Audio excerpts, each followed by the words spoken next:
Biker Ritesh ప్రమాదంపై Nalgonda చిట్యాలలో case నమోదైంది. నిన్న ఒక వాహనం ఢీకొట్టడంలో స్పాట్ లోనే మృతి చెందాడు రితీష్ సోదరుడు రోహిత్ కంప్లైంట్ తో కేసు నమోదు చేసుకున్నారు పోలీసులు.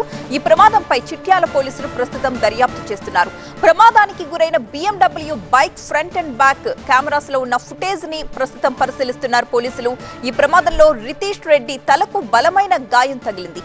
బాపట్లలో హార్లీ డేవిడ్సన్ మోటార్స్ ఈవెంట్ నుంచి తిరిగి వస్తూ ఉండగా ఈ ప్రమాదం జరిగింది. బంజారాహిల్స్ నివాసానికి డెడ్ బాడీని తీసుకొచ్చారు ఫ్యామిలీ.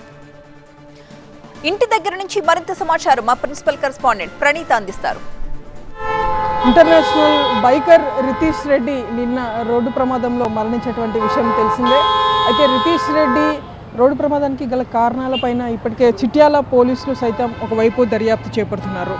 మరోవైపు రితీష్ రెడ్డి నడిపినటువంటి వాహనం BMW బైక్ ఏదైతే ఉందో దాని ఫ్రంట్ అండ్ బ్యాక్ ఉన్నటువంటి కెమెరాస్ని ఇప్పటికే పోలీసులు అనలైజ్ చేస్తున్నారు.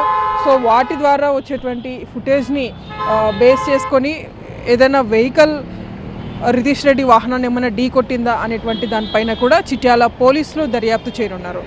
అయితే ఇప్పటికే అటు హార్లే డేవిడ్సన్కి సంబంధించినటువంటి ఈవెంట్ ఒకటి బాపట్లలో ఈ నెల 12వ తారీఖున ఉండింది.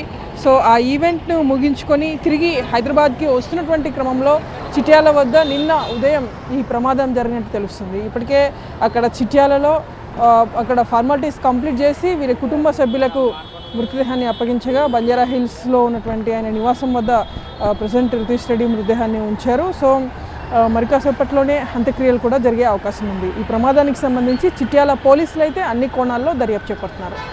విడుదల శ్రీనివాస్తో బంజారాహిల్స్ నుండి ప్రణీత TV9.